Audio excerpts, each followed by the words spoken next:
आज हमारे अध्ययन का विषय है समाजशास्त्र की प्रकृति, नेचर ऑफ सोशियोलॉजी। जब से समाजशास्त्र विषय की स्थापना हुई है तभी से समाजशास्त्र की प्रकृति के बारे में हमें विवाद देखने को मिलते हैं। समाजशास्त्र की प्रकृति क्या है? क्या समाजशास्त्र एक विज्ञान है? क्या समाजशास्त्र एक विज्ञान नहीं है? आप सभी को पता है कि विज्ञान दो प्रकार के होते हैं। एक होता है प्राकृतिक विज्ञान और दूसरा होता है सामाजिक विज्ञान। एक सामाजिक विज्ञान के अंदर भी हम देखते हैं कि समाजशास्त्र की स्थापना बहुत बाद में हुई है। समाजशास्त्र एक नवीन विज्ञान है और इस विज्ञान के बारे में ऐसा माना जाता है कि यह विज्ञान है ही नहीं।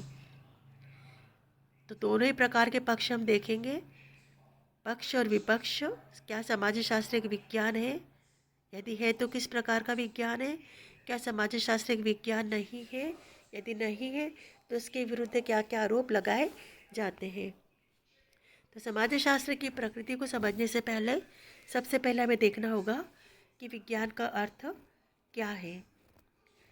तो विज्ञान का संबंध किसी भी सब्जेक्ट मैटर से नहीं होता विशेष प्रकार के, बल्कि एक वैज्ञानिक पद्धति से होता है। किस प्रकार से हम ज्ञान को खोजते हैं, प्राप्त करते हैं, वो तरीका क्या है। यदि हमारा तरीका क्रमबद्ध होगा और व्यवस्थित होगा तो हम कहेंगे उसको वैज्ञानिक पद्धति।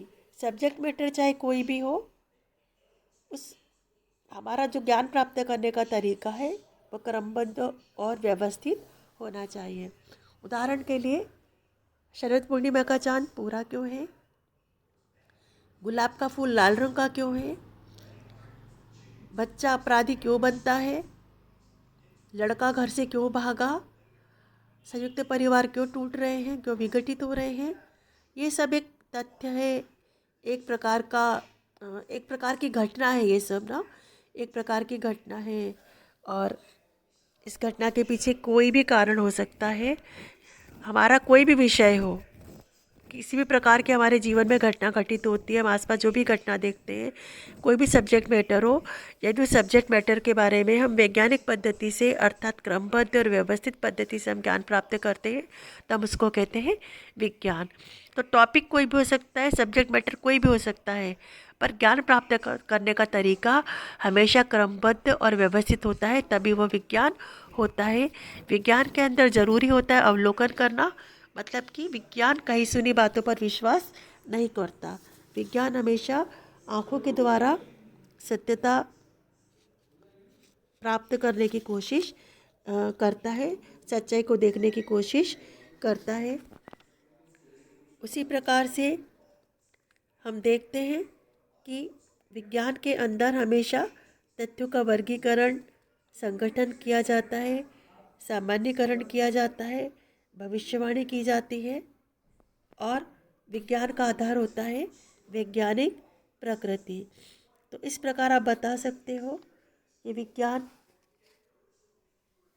कभी भी विज्ञान को हम इसकी विषय सामग्री के आधार पर नहीं बल्कि अध्ययन पद्धति के आधार पर आंकते हैं। विज्ञान के जो नियम होते हैं उसके नियम को हम सामान्यीकृत कर सकते हैं, अर्थात संपूर्ण वर्ग या संपूर्ण समग्र के ऊपर लागू कर सकते हैं। हम कुछ तथ्य ऐसे प्राप्त करते हैं इसमें जिसमें कि भविष्यवाणी करने की क्षमता होती है। हम कह सकते हैं कि आज जिस प्रकार से भारत में स्त्री शिक्षा को बढ़ावा मिला है, तो आने वाले समय में स्त्रियों की स्थिति क्या होगी, उसकी सामाजिक स्थिति, आर्थिक स्थिति में क्या परिवर्तन देखने को मिलेंगे, तो हम भविष्यवाणी कर सकते हैं। इसी प्रकार से हमारा जो किसी भी घटना को देखने का जो एटीट्यूड होता है वह साइंटिफिक एटीट्यूड होता है, तभी हम उसको कहेंगे विज्ञान। तो इस प्रकार हम देखते हैं कि समाजशास्त्र एक विज्ञान है, क्योंकि इसमें सभी बातों को हमें देखने को मिलता है। कुछ अन्य आधार और है समाजशास्त्र को विज्ञान मानने के, यहाँ पर हम उसी की और चर्चा करते हैं आगे कि समाजशास्त्र का ज्ञान का जो आधार होता है वैज्ञानिक पद्धति होती है। वैज्ञानिक पद्धतियाँ कौन कौन सी है? वैज्ञानिक पद्धतियाँ हम बताएंगे अवलोकन पद्धति, अवलोकन का मतलब आंखों से देख करके अध्ययन करना। अनुसूची, प्रश्नावली, मतलब किसी भी विषय के बारे में जब हमको ज्ञान प्राप्त करना होता है, तथ्य प्राप्त करने होते हैं, तो हम कुछ अनुसूची और प्रश्नावली बनाते हैं। उस प्रश्नों के आधार पर हम उत्तर को प्राप्त करने के या तथ्य को प्राप्त करने की कोशिश करते हैं। तो ये भी एक पद्धति है हमारी ज्ञान प्राप्त करने की, तथ्यों को प्राप्त करने की। इसी प्रकार सर्वेक्षण किया जाता है। व्यक्तिगत अध्ययन जीवन पद्धति का इस्तेमाल किया जाता है। सांख्यिकी पद्धति है, साक्षात्कार, इंटरव्यू जिसको हम कहते हैं। इसके माध्यम से हम समाज में होने वाली विभिन्न घटनाएं जो होती है उसको हम उसकी सच्चाई में जाने की कोशिश करते हैं और उसके हम तथ्यों को प्राप्त करने की कोशिश करते हैं। इसी प्रकार आप बता सकते हो कि समाज शास्त्र में तथ्यों का वर्गीकरण और विश्लेषण किया जाता है और जो भी हमको तथ्य मिलते हैं उसका हम एक सावधानी पूर्वक वर्ग बनाते हैं और उस वर्गों के आधार पर फिर हम उसका विश्लेषण भी करते हैं। जैसे हमको भारतीय जनसंख्या के बारे में पता करना है तो भारत की जनसंख्या कितनी है, कितने स्त्री है, कितने पुरुष है, साक्षरता की दर क्या है, गांव की जनसंख्या कितनी, शहर की जनसंख्या कितनी है। इस प्रकार अलग अलग वर्गों को हम बनाते हैं। विशेषताओं के आधार पर जनसंख्या को हम वर्गों में रखते हैं और उसका विश्लेषण करते हैं। इसी प्रकार समाजशास्त्र में क्या है का वर्णन किया जाता है, क्या होना चाहिए इसका वर्णन नहीं किया जाता है। जो भी फैक्ट है, घटना को हम जिस रूप में देखते हैं, जो हमको दिखाई देता है, उसी का हम वर्णन करते हैं कि क्या है। ठीक है। और साइंस हमेशा फैक्ट पे विश्वास रखता है, इसीलिए समाजशास्त्र एक विज्ञान है। इसी प्रकार समाजशास्त्र में कार्य कारण संबंध की स्थापना की जाती है। ऐसा माना जाता है कि प्रत्येक घटना के पीछे कोई ना कोई कारण जरूर होता है। कोई भी घटना बिना किसी कारण के नहीं होती। जैसे एक बच्चे ने अपराध किया, अपराध करना क्या है, एक कार्य है, इसके पीछे क्या कारण है। तो कोई भी घटना घटित हुई तो कोई ना कोई कारण तो इसके पीछे रहा होगा। इसी प्रकार से समाजशास्त्र में कार्य और कारण के संबंधों को जानने की कोशिश की जाती है और यह माना जाता है कि कोई भी घटना जादू से या किसी चमत्कार से घटित नहीं होती, बल्कि कोई ना कोई उसके पीछे पृष्ठभूमि जरूर होती है। इसीलिए समाजशास्त्र एक विज्ञान है, क्योंकि इसमें कार्य और कारण के संबंधों को देखने की कोशिश की जाती है। इसी प्रकार से समाजशास्त्र में सिद्धांतों की स्थापना की जाती है। सिद्धांतों की पुनर्परीक्षा भी की जाती है जब भी ऐसा लगता है कि हमें इसकी प्रामाणिकता की जांच करनी है कि हम सही है या नहीं है। तो समाजशास्त्री सिद्धांत की पुनर्परीक्षा करने के लिए कई विधियां हैं जिसके माध्यम से हम इसको फिर से टेस्ट कर सकते हैं कि इसमें कितना सच्चाई है, इसको सत्यापित हम कर सकते हैं। इसी प्रकार समाजशास्त्र के जो सिद्धांत होते हैं वह सार्वभौमिक होते हैं। इसका तात्पर्य है कि यदि परिस्थितियां समान रहे तो समाजशास्त्र सिद्धांत जो होते हैं विभिन्न समाजों और कालों में खरे उतरते हैं। इसी प्रकार समाजशास्त्र में भविष्यवाणी करने की भी क्षमता होती है। तो विज्ञान में भविष्यवाणी करने की क्षमता होती है, तो समाजशास्त्र एक विज्ञान है, इसीलिए इसमें भविष्यवाणी भी की जा सकती है। जैसे आज हम देखते हैं कि स्त्री शिक्षा जिस प्रकार से बढ़ रही है, साक्षरता की दर बढ़ रही है, तो आने वाले समय में महिला सशक्तिकरण की दिशा में एक शिक्षा बहुत महत्वपूर्ण भूमिका अदा करेगी और स्त्रियों की स्थिति समाज में तुलनात्मक रूप से और बेहतर होगी। तो इस प्रकार हम भविष्यवाणी कर सकते हैं। तो यहाँ पर हम देखते हैं कि जो भी बातें एक विज्ञान होने के लिए आवश्यक हैं, वैज्ञानिक पद्धति, अवलोकन, वर्गीकरण, विश्लेषण, कार्य कारण संबंध की स्थापना, सिद्धांतों की स्थापना, सिद्धांतों का पुनर्परीक्षण करना, उसकी भविष्यवाणी करना, ये सब बातें विज्ञान में पाई जाती है और समाजशास्त्र में भी ये सब बातें संभव है। इसीलिए कहा जाता है कि समाजशास्त्र एक विज्ञान है। पर यहाँ पर हम देखते हैं कि एक दूसरा पक्ष और है जो कहता है कि समाजशास्त्र एक विज्ञान नहीं है। तो क्या कारण है जिसमें ऐसा माना जाता है कि वो एक विज्ञान नहीं है। तो सबसे पहला है लैक ऑफ ऑब्जेक्टिविटी, अर्थात तटस्थता या वस्तुनिष्ठता का अभाव। ऐसा माना जाता है कि समाजशास्त्र एक विज्ञान नहीं है क्योंकि समाजशास्त्र के अंदर वस्तुनिष्ठता का अभाव पाया जाता है, अर्थात निष्पक्ष होकर के अध्ययन नहीं किया जा सकता। एक वस्तु के रूप में किसी भी घटना को नहीं माना जा सकता, क्योंकि मनुष्य एक सामाजिक प्राणी है, समाज का एक अंग है। और जिस समाज का हम अध्ययन करते हैं उसमें उसमें भी मानव रहता है, हम भी मानव हैं। तो मानव का अध्ययन ठीक ढंग से नहीं कर सकता। निर्जीव वस्तु का अध्ययन हम कर सकते हैं, पर सजीव वस्तु का अध्ययन हम ठीक ढंग से नहीं कर सकते, क्योंकि उस जो भी घटना घटित होती है समाज के अंदर, उसके अंदर कहीं ना कहीं हमारी अपनी सोच भी होती है, हमारी अपनी निजी पसंद राय भी होती है। उसमें हमारा एक एटीट्यूड भी उस घटना को प्रभावित करता है, देखने की इसको स्थिति को। तो इस प्रकार जो समाजशास्त्र है उसके अंदर हम किसी भी घटना का वस्तु के रूप में अध्ययन नहीं कर सकते। इसीलिए समाजशास्त्र में को हम विज्ञान नहीं कहेंगे, क्योंकि हमारी अपनी निजी भावना भी इसमें आ जाती है कि क्या होना चाहिए, क्या नहीं होना चाहिए, क्या अच्छा है, क्या बुरा है। और जहाँ पर हम अपनी निजी भावना ले आते हैं तो हमारा पूर्वाग्रह जहाँ पर आ जाता है, तो वहाँ पर हम किसी भी घटना का अध्ययन ठीक ढंग से नहीं कर पाते। जैसे हमें कहीं किसी व्यक्ति के अपराधी पृष्ठभूमि का अध्ययन करना है और अपराध के प्रति हमारे मन में बहुत सारी चीज़ें हैं, बहुत सारे ख्याल आते हैं, बहुत सारे विचार हैं। जब हम फील्ड में जाएंगे तो हमारे विचार उस घटना को ठीक ढंग से अध्ययन हम नहीं कर पाएंगे, क्योंकि कहीं ना कहीं हमारे विचार भी उसका अध्ययन करने में हमें कहीं ना कहीं प्रभावित करेंगे। तो इस प्रकार हम देखते हैं कि समाजशास्त्र में एक इंसान को वस्तु के रूप में मान करके अध्ययन करना बहुत ही मुश्किल है। दूसरी बात है सामाजिक घटनाओं की जटिलता। घटना बहुत ही जटिल होती है, कठिन होती है, सरल नहीं होती, क्योंकि एक घटना को घटित होने के पीछे कई बार बहुत सारे कारण भी होते हैं। जैसे एक व्यक्ति ने आत्महत्या क्यों की, बहुत सारे कारण हो सकते हैं कि घटना के पीछे बहुकारक घटना हो सकती है।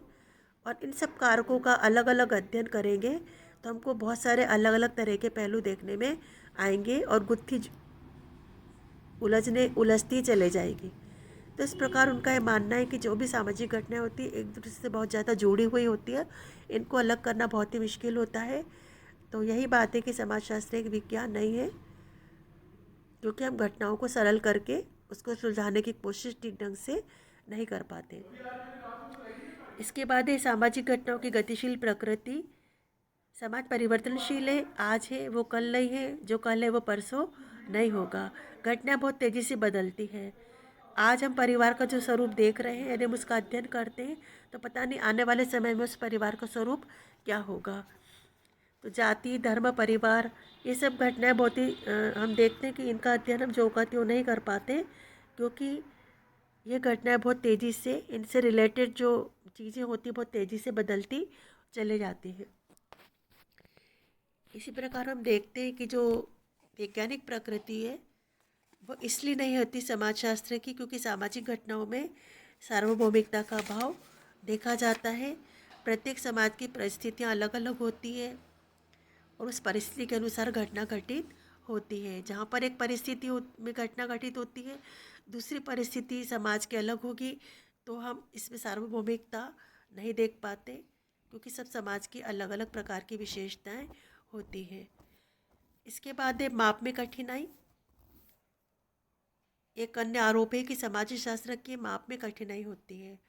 जैसे कि हम जो प्राकृतिक विज्ञान है उसमें हम घटनाओं का मापतोल कर सकते हैं, पर हम सामाजिक विज्ञानों में समाजशास्त्र में हम सामाजिक घटनाओं का मापतोल नहीं कर सकते। एक माँ और बेटी के बीच में किस प्रकार के संबंध है, हम इसको किसी भी प्रकार के थर्मामीटर से नहीं नाप सकते। तो इस प्रकार आप बता सकते हो कि सामाजिक घटनाओं के माप में कठिनाई है, क्योंकि घटनाएं अमूर्त होती है, हमको दिखाई नहीं देती, और जो चीज़ें हमको दिखाई नहीं देती उसको हम कैसे माप सकते हैं। इसी प्रकार समाजशास्त्र में कार्य और कारण संबंध का अभाव पाया जाता है।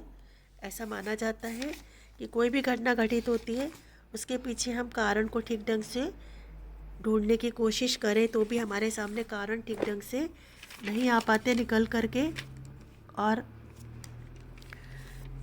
इसीलिए सामाजिक जो घटनाएं होती है वह वैज्ञानिक सामाजिक घटनाओं का जो अध्ययन समाजशास्त्र करता है वो वैज्ञानिक तरीके से नहीं कर पाता। तो इस प्रकार से एक अन्य जो आरोप लगाया जाता है वो है कि समाजशास्त्र विषय में प्रयोगशाला नहीं है। प्रयोगशाला जैसे प्राकृतिक विज्ञान में प्रयोगशाला होती है, समाजशास्त्र विषय में प्रयोगशाला नहीं पाई जाती। और प्रयोगशाला के अभाव में हम जो भी प्रयोग करते हैं उसके निष्कर्षों को प्रामाणिक नहीं मान सकते। तो इसी प्रकार समाजशास्त्र जो विषय है भविष्यवाणी करने में असमर्थ है।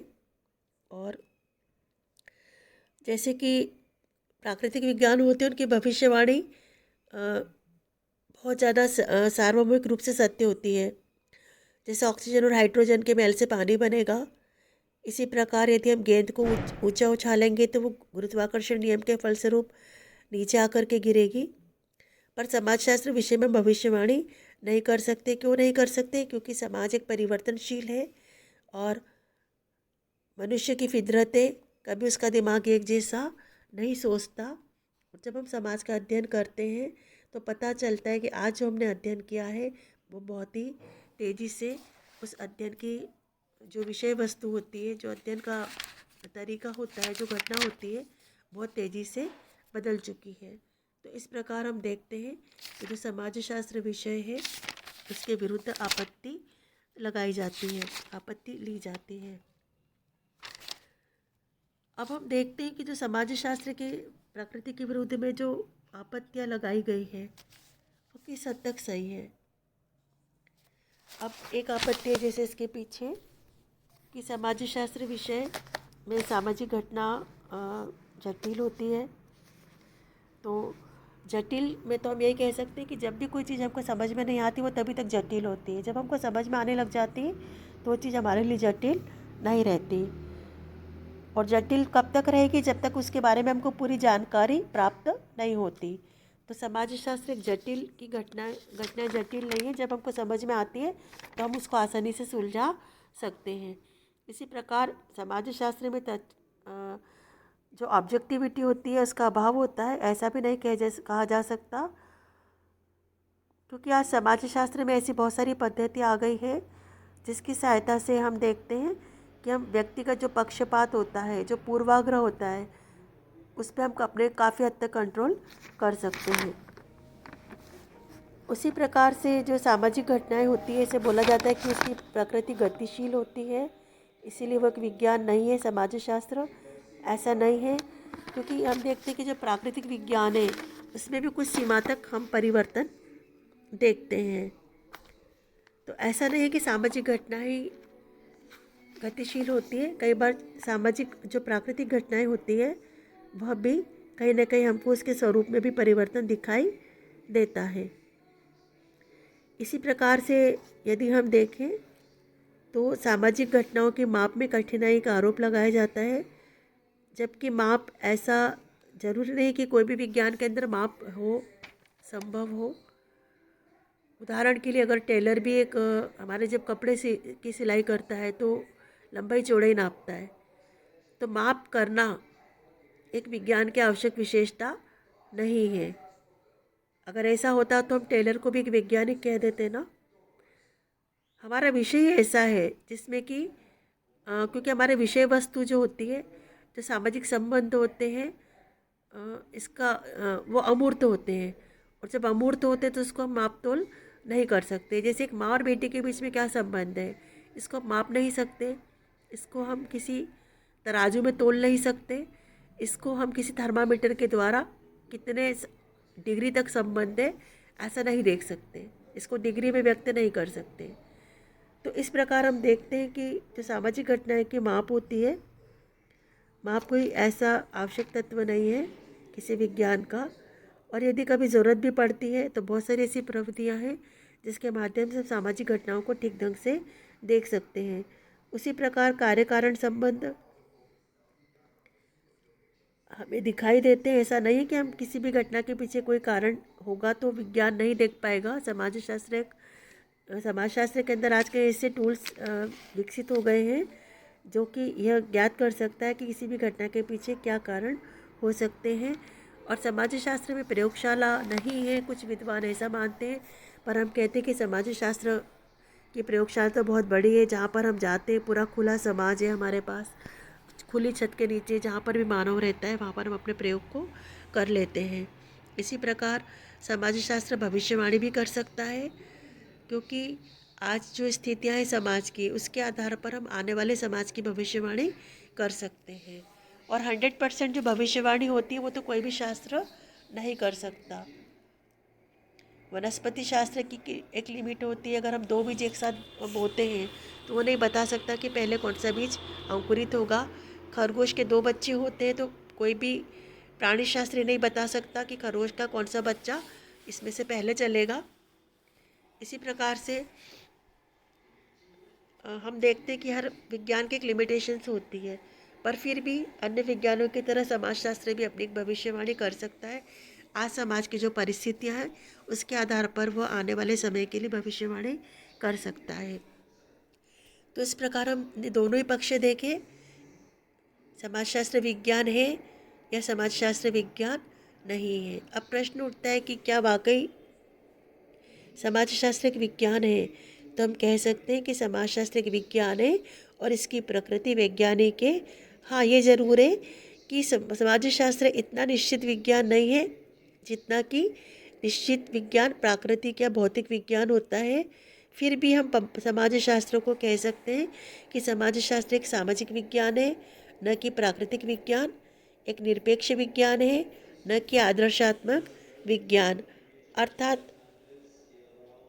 क्या होना चाहिए, क्या अच्छा है, क्या बुरा है, क्या सही है, क्या गलत है, इस प्रकार की आदर्शात्मक बातें नहीं करता। एक वास्तविक विज्ञान है, एक निरपेक्ष विज्ञान है। इसी प्रकार समाजशास्त्र एक अमूर्त विज्ञान है, न कि मूर्त विज्ञान। समाजशास्त्र एक सामान्य विज्ञान है, न कि विशेष विज्ञान। समाजशास्त्र एक तार्किक और साथ ही एक अनुभवात्मक विज्ञान है। तो इस प्रकार हम देखते हैं कि समाजशास्त्र की प्रकृति एक वैज्ञानिक प्रकृति है।